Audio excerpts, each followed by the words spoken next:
The approach I use and that I'm going to take you through today, I've been developing for years, for almost 25 years. First as a brand manager at Kraft Foods, and now with Argentum, with my clients who I've been working with for 14 years, there's a big difference between working at a place like Kraft and how they do things and the resources they have, and then what it's like to work with a company that's got maybe 25 million in revenue. They just don't have the same bandwidth. So what I've done is I've adapted the best practices that I learned in business school and at Kraft and running Marketing for Equal, and I've brought those to bear to help clients. My clients are typically in the $2 million to $200 million range. And so what I've done is I've kind of adapted the best practices to work for companies that don't have the same kind of resources or bandwidth.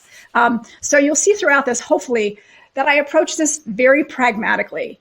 And it's kind of no nonsense, but it's going to help you do what you need to do.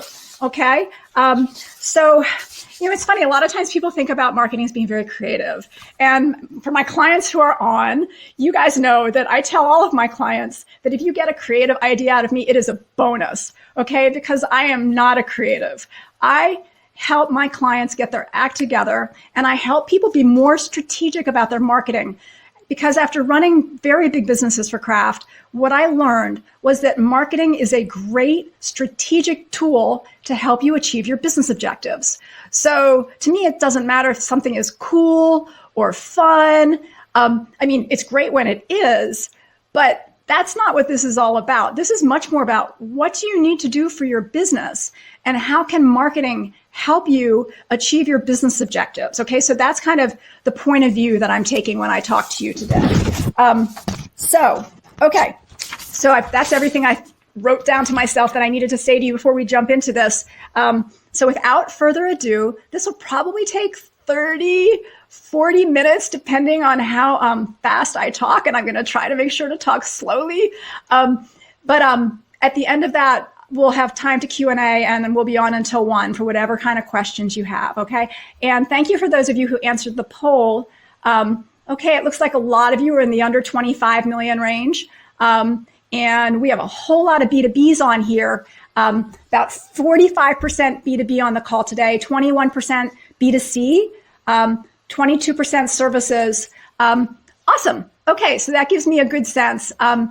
Also in the Q&A, so if you would like to see any other examples, so I have specific examples I'm going to take you through today. But for example, if I give you a B2C example of something and you'd like to see a B2B, go ahead and ask me. Because in the last 14 years that I've had Argentum, I have worked with over 100 clients, and I've worked with hundreds of startups and entrepreneurs as an advisor and mentor. So I have dozens and dozens and dozens of examples of all of this stuff. And what I've done today is try to choose the things that will be most useful for you and that are the most clearly understood the fastest. Okay, so we're going to dive in. I'm going to cover, okay, now I'm going to dive in theoretically. Okay.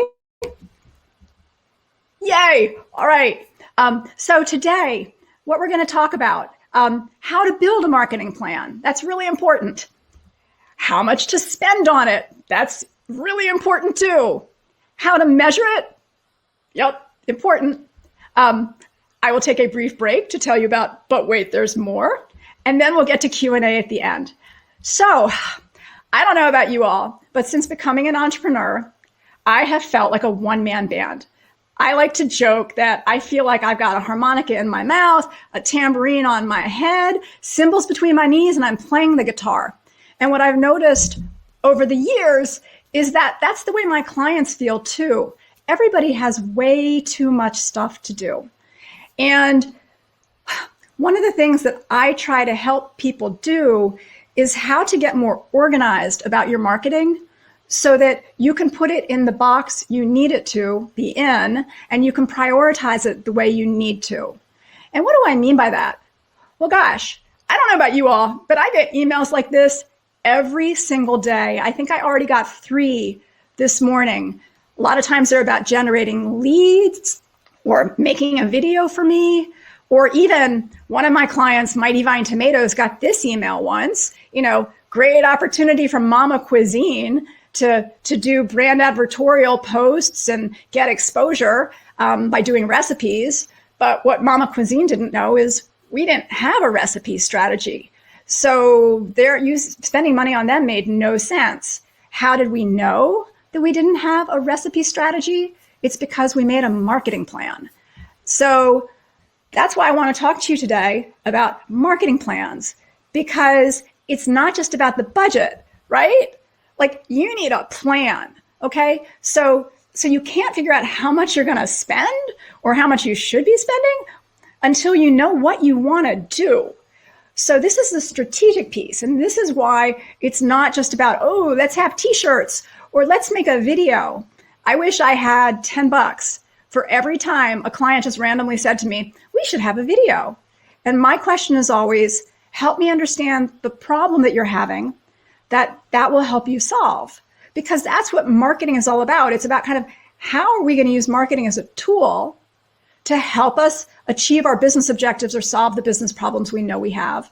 So before we can figure out our budget, we have to figure out what we're going to do, okay?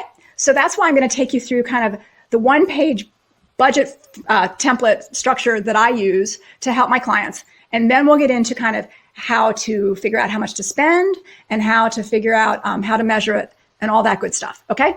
So, like I said, everyone just wants to talk about tactics. Seriously, tactics are fun. People love tactics. We love looking on YouTube at, things like Dollar Shave Club. We love to be in print, although not as much anymore. We love to be on Instagram. When Facebook first came out, all of my clients were saying, oh, my 14-year-old told me that we should have a Facebook page. And then it was, oh, we need to hire a blogger. And then it was like, oh, we need an explainer video. And I'm always kind of like, stop. Why? Why do you need this? What is it going to help you do? Okay. So before we can talk about tactics, which are fun and sexy and cool, sometimes we need to talk about what you're trying to do with marketing, because it can be very powerful in terms of how it can help you. All right. So there are 3 key elements to great marketing plans. The first is, what's your marketing objective? Okay. And actually, more than that, what are the business objectives you have that marketing can help you solve? And I'll get into all of these in a little more detail. Second, it's what are the strategies that are going to help you achieve your objectives? And then finally, it's about tactics. Okay. So the problem is most people start with tactics first, or frankly, most people only talk about tactics when they're thinking about their marketing budget and their marketing plan. And that's not the best way to do it. It's definitely not a best practice, okay? So you want to start with objectives first, not tactics, all right? And then once you know the tactics you'd like to do and you've got your plan set up, then we'll talk about your budget and metrics. So that's how we're going to approach it today, okay? So this is the template I use. At the end of the webinar, I will send you this handy dandy Argentum one-page marketing plan template. Obviously, it's not that complicated, right? But that's the key. We're going to do a lot of hard work to make sure that it's simple when we're done, okay? So that's the key. That's what strategy is all about. It's making things simple by doing a lot of work behind the scenes. So this is the basic template that I'll take you through today. First, though, we need to think about what's our time frame for this. So best practice is really 12 months. Why? Here's the deal, okay? Every time you do a new marketing plan, you need to kind of assess how your old marketing plan did. That's where metrics come in. What I found, I did once have a client that wanted to do one every 6 months. And maybe Dory's on today. I haven't looked. But what we found was we were spending a whole lot of time doing very deep dives into reporting. And that took a lot of time away from doing. And I don't know about you all, but again, I'm operating on the assumption that you do not have enough time or money or resources to do everything you want to do. So I'm always looking for ways to help my clients be more efficient. And frankly, doing a big old deep dive into your entire plan at once to kind of report back and say what you want to do now is generally time taken away from actually getting stuff done. It's not that you're not going to do metrics along the way. That's not what I mean. But what I mean is before you do a marketing plan, you want to do a deep dive to see how have things been working and what do you want to do, not do. And I really think that that's best to be done once a year. Your call, but that's my recommendation. Okay. So once we know our time frame, we have to pick a target. Okay. Because the whole marketing plan is about reaching your target. I could talk to you for hours about picking your target. For today, I'm going to use Zach. Thank you, Zach. I know you're on there somewhere. I'm going to use Zach, one of my former clients, as kind of the example for us of the target. But I'm also assuming that most of you already know who your target is, okay? If you need help with that, we'll talk about that later. But this is a critical piece of your marketing plan. It's identifying your target.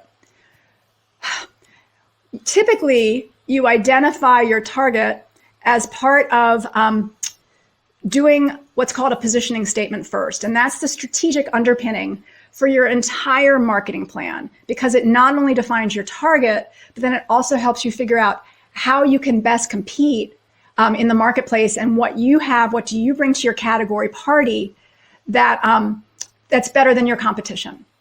So very quickly, and again, I could go into this for hours with you.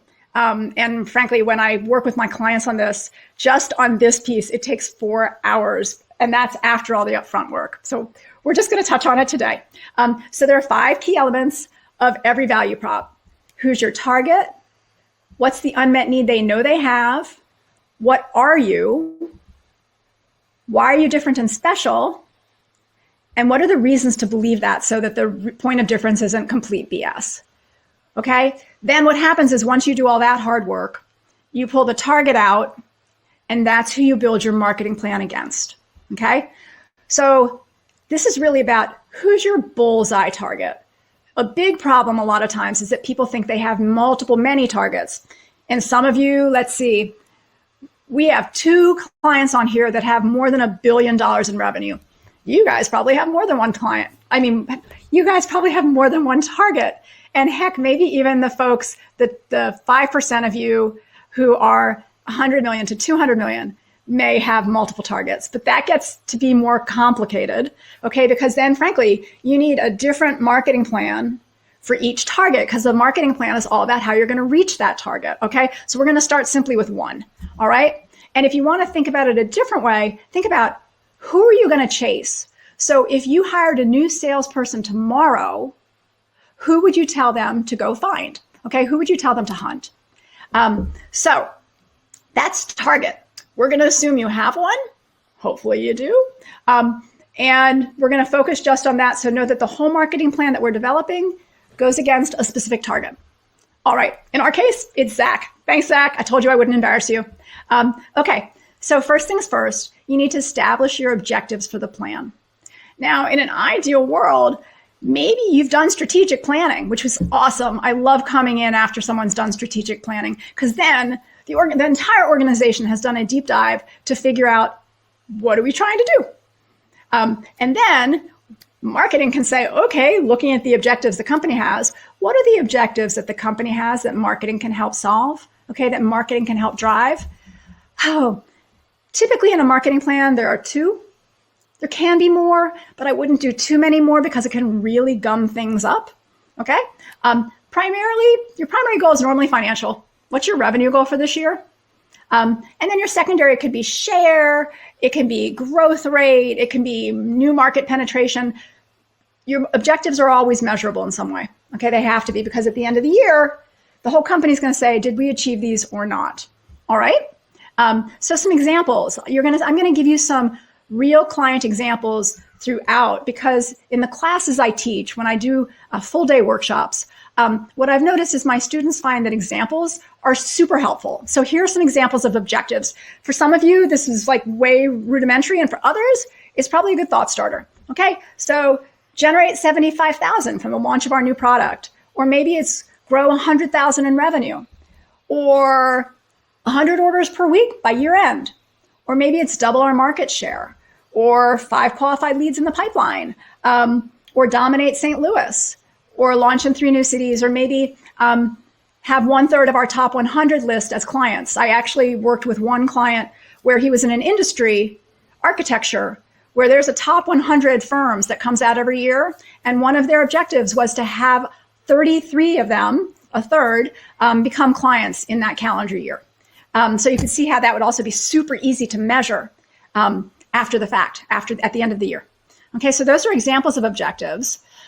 For our sample here, we're going to say that we want to grow revenue to 500,000. No, we're going to say we want to grow to 2 million. And then secondarily, we're going to say we want to add 2 new $100,000 accounts. Okay, end of the year, we're going to know, are we at 2 million?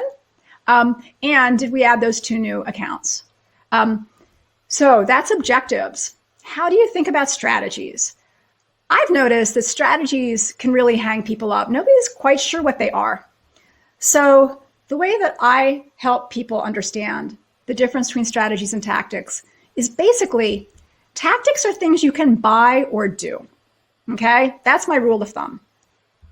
Strategies are things you can't buy or do. They tend to be more like initiatives. Okay, so a perfect one is generate awareness. I've noticed since founding Argentum in 2006 that virtually every client I've worked with has needed to generate awareness. Now, it's funny because when I worked at Kraft, for example, when I worked on Kraft macaroni and cheese, we did not need to generate awareness. You know, our aided awareness, our unaided awareness. I mean, I'm going to guess that every single one of you that is on this webinar right now has heard of Kraft macaroni and cheese. So we actually didn't need to spend money generating awareness. We had other strategic initiatives that we needed to pursue, but generate awareness wasn't one of them. But I'm guessing for every single one of you, it is. So the thing is, okay, generate awareness is an initiative. There are lots and lots and lots of tactics that you could buy or do, things that you could buy or do that would help you kind of achieve your strategy of drive that initiative. You could attend a trade show if you're a B2B. You could hire a PR firm. You could advertise in a magazine. There are so many different things. You could go out and sample if you're a B2C. There are all sorts of different tactics that help you generate awareness. So by building a plan, what you're doing is you're trying to figure out the right combination of tactics for you, for your staffing, for their capabilities, for your budget, that will help drive the initiative that'll help you achieve your objectives. All right. So one of the things that's tough is, can you give me some other examples of strategies? Sure. I'm going to start with startup strategies because they have some basic blocking and tackling to do, like increasing referrals, generating awareness, generating trial, maybe driving inbound leads, increasing conversion rate, or even establishing credibility if you're a brand new company. So those are pretty common. I'm also going to show you some examples of kind of what some more of my mid-sized clients have used in the past as strategies. Okay, so upsell existing customers. You kind of need to have customers before you can have that as a strategy. But upsell existing customers, and I'll get on my soapbox here for a minute. I see so many businesses that are focused solely on bringing in new customers and clients. But they don't really think about how do you nurture those, what I'll call birds in the hand, those customers you already have. It's so much cheaper to keep them than it is to constantly be trying to acquire new ones. All right, so upsell existing customers. One of my clients needed to generate leads with social service providers, or nurture existing top clients, or maintain, and actually nurture is what I was really talking about. Upselling is getting people who already have purchased from you to purchase again. One of my clients needed to maintain their horticultural division revenue through strengthened lead generation, build a strong brand recognition in Chicago, or generate awareness in 3 high potential markets, or drive leads to website, or demonstrate thought leadership. Okay, so these are all examples, real life examples of strategies my clients have had in their marketing plans. We're going to kind of populate our sample running marketing plan here. So we're going to pick surprise, generate awareness, drive leads to website, and retain existing users. Now I'm going to go on to choosing your tactics. And normally when I'm doing face-to-face, we spend a lot of time talking about tactics and individual tactics. And this is where people generally have a lot of questions. There's a world of tactics out there. This is an incomplete list. You can do advertising. You can do content marketing. You can do grassroots events. You can run coupons. You can do tell a friend or referral programs. There's certainly trade shows. There's pay-per-click, websites always. You can do sampling events. I love that spam thing. I just found that the other day. Direct mail, believe it or not, is still out there and rocking and rolling for you B2Bs. There's speaking and events.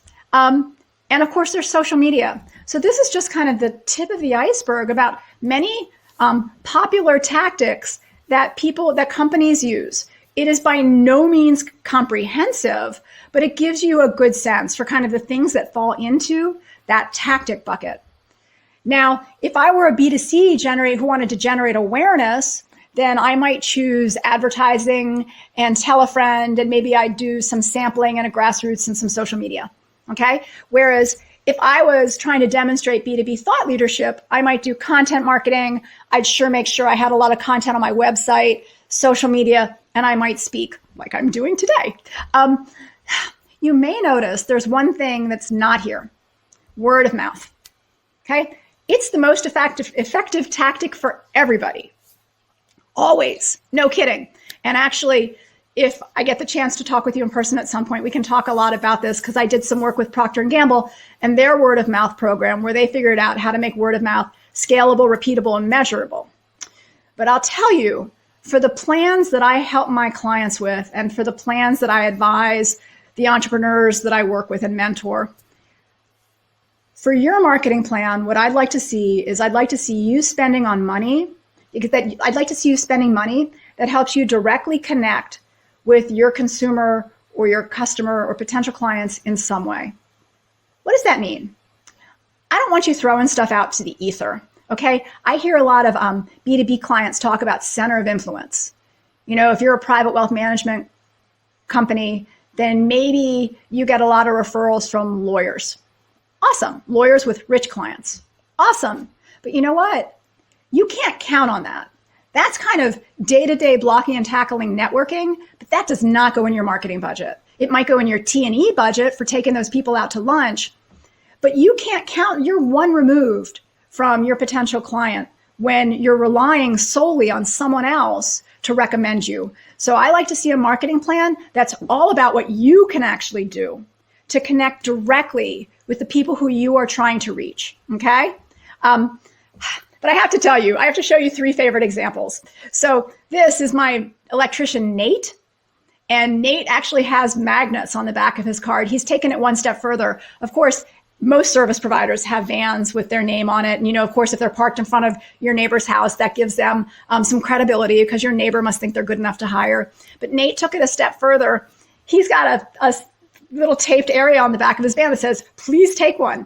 And he has magnetic business cards, so that people don't have to write his information down, so that they can just take one. And he keeps a box of magnetic cards in the back of his truck. And so what if someone steals all 3? He's out maybe like $2, and he just slaps some more on. But I thought that was brilliant and a great example of thinking about how to use the assets you have to be scrappier.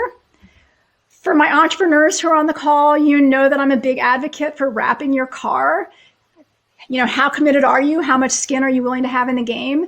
Does it help if people out there get to see you? Mind you, I'd love to see you be focused. So if you're trying to attract maybe business people, not these days with COVID, but hopefully in the not too distant future, then maybe you wrap your car and drive around the central business district during rush hour and at lunchtime, so that you can kind of try to get to where your target is.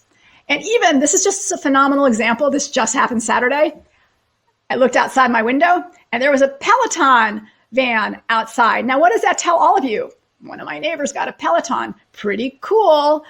Great advertising. Kind of some envy here, being trapped without a stationary bike in my house.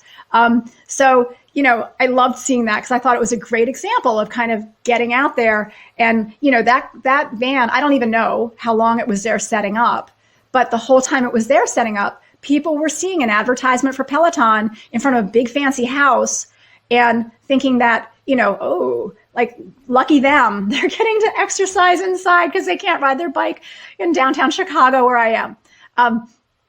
So we're going to populate our sample. Okay. So generate awareness. We're going to say we're going to hire a PR firm. We're going to create an advisory board. We're going to attend 2 trade shows, and we're going to wrap our team cars. For driving leads to website, we're going to have a Google AdWords campaign. We're going to make sure to do an SEO audit and then engage with an SEO agency to make sure that we're on top of our SEO, and we're going to run Facebook ads. And then finally, for retaining existing users, let's say that we're going to have a quarterly newsletter, and we're going to establish user groups, and we're going to send out holiday gifts. This is actually for a B2B company example, okay? So that's an example of how this works, all right? Now it's time, you got your plan, finally, right? Now it's time to cost it out. Now it's time to figure out, how much is this baby going to cost? What I'm going to say to you is super logical, just like everything else, not fancy. What do? Okay, let's look at each tactic first, okay? And let's get estimated costs for each. Sometimes I find that staffing for my clients, because they tend to be mid-sized, can also be an issue. So sometimes we also look at staff time and how much staff time we think each of the initiatives will take, because it's not always about, do you have enough money? It's oftentimes about, do we have enough humans, and are we asking Dory to do the job of 3 people, which isn't fair, right, or even going to guarantee that we're going to get everything done the way we want it to, because how can one human do 3 jobs? Sometimes this will also help you see, do we need to hire someone else? Do we need to engage a freelancer? Do we need to get an agency on board with us? How do we get extra help? So this will show you, do you need extra help? And then it'll help you kind of think about, okay, what are the things we don't have the time or the skill set to do? And then how do we engage somebody else to help us, whether it's a new hire or an agency or some other solution, okay? So what happens if you don't have enough money to do the plan you want? Then prioritize. Okay, you probably should prioritize anyway, but this is kind of the pulse check that I use with my clients to make sure that we're doing the right things, and if we need to cut, where to cut from. So first, prioritize your strategies. Okay, so here we're actually going to say generate awareness is our 3rd priority. Okay, driving leads to website is number 1, and retaining existing users is number 2. Now that we've prioritized the strategies, then within each of those strategies, we'll prioritize the tactics. So you can see for the first strategy, driving leads to website, we've said SEO is the most important, then Facebook ads, then AdWords, and so on and so forth. Okay? So this can help us, first of all, just kind of have a sense for if we need to cut something, where do we start? But also, it can give us a sense for kind of, how's our spend relative to our priorities? So this is where a process check comes in. So I lay out all of the strategies and how much each is going to cost after we've kind of done our budgeting spreadsheet and costed things out. So here we've decided drive leads to websites is 61, retaining existing users 71, so forth. So something's wrong here. Actually, there are 2 things wrong here. First, okay, we do the percent. What percent of the total budget is each of these? And then guess what? Strategy number 2 has more budget, more money allocated to it than strategy 1. So we are not spending according to our priorities. So we need to kind of adjust that and then check that out. Generate awareness. Well, it might be strategy number 3, but do we really only want to spend 2% of our marketing budget on it? So this is another way to check to say, are we kind of allocating our spending in a way that aligns with our stated priorities? So that's the check. Now, I'm sure a lot of you are wondering how much to spend, and this is a huge question, okay? So I'm going to tell you kind of broadly, and then I'm going to give you a little bit more information that I dug up in my research. So broadly, if you're a B2B, as little as possible, which, as a marketing consultant, I probably shouldn't say, but if you're a B2B, your single biggest marketing expense is your sales force, okay? You should have a website, a logo, business cards, and this is kind of the base. This is like cost to entry stuff, right? But when I'm working with entrepreneurs, this is where we start. Your sales force is going to be your single biggest marketing expense. And then everything in marketing is going to be layered on top to help your sales force reach the customers, engage with the customers, lead the customers through the funnel, generate leads, all of that. Okay, so I'm in 100% not saying that marketing isn't important, but I think it's important to realize the way I think about marketing is your marketing spending is generally a proxy for a one-on-one conversation. And since moving into the world of having clients who are B2B, from when I was working in the B2C world at Kraft, the thing that's amazing to me is B2B companies typically have humans talking to other humans every single day, which is a miracle because on the B2C side, you spend tons and tons of money trying to reach out to many humans because you can't do it one-to-one-to-one. So that's kind of what I mean. So no surprise on the B2C side, spend as much as possible because it's much harder to do one-to-many marketing. And the tactics are a lot more expensive and there's a lot more noise a lot of times. So you really do want to make sure that you're spending to grow through marketing, okay? Because that's your primary way of reaching your customers. So some research that I have found, okay, and this is from CMOsurvey.org, and they do research. They put out research reports twice a year. The 2021 didn't really have this same chart, so I pulled out 2019. But you can see here that in the upper right-hand corner, B2B product, B2B services, they're spending about 6-7%. B2C product, B2C services, 10 to 12. Now, you might be wondering, are salaries in there? From what I can tell, about 75% of the respondents to these surveys included salaries. Not a huge help, but I can tell you that it's not all salary, okay? That 25% of the companies reporting did not include marketing salaries. There's another nifty chart, and of course, you guys are all going to be getting a recording after this. And so you'll be able to kind of look at this a little more, but they also had a report spending as a percent of revenue by industry. Check out consumer services, almost 20%. So this is kind of to help you get a sense, but really you need to do what's right for you, right? That's why we set objectives first. What are you trying to do as a company? Okay, are you happy with the clients you have? Do you just need to kind of maintain a presence, but you're not looking to grow?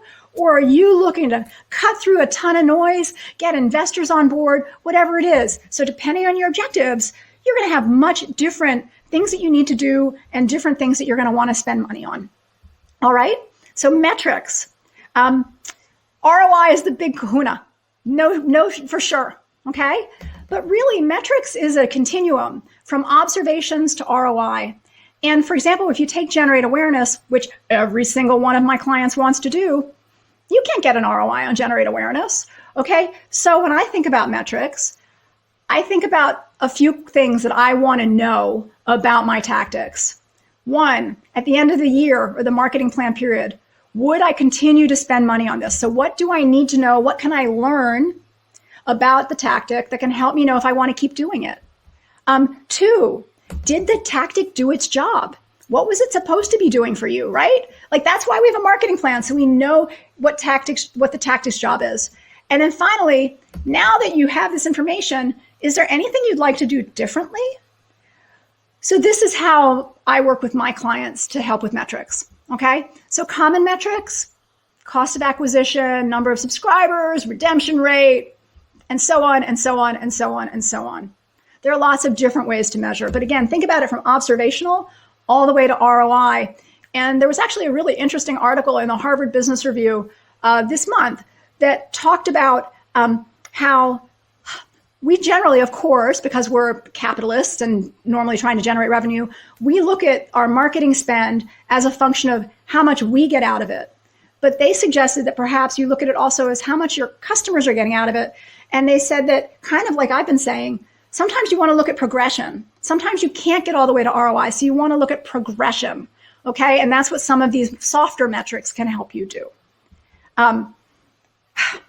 So like I said, all right, Who is your target for this plan? You've got to have a target. You've got to have a concise target. You have to have a target where you know how to find that target. And what are you going to say to them now that you have a plan? I am thrilled. I cannot tell you, thrilled to have had you all on. Thank you. Thank you so much.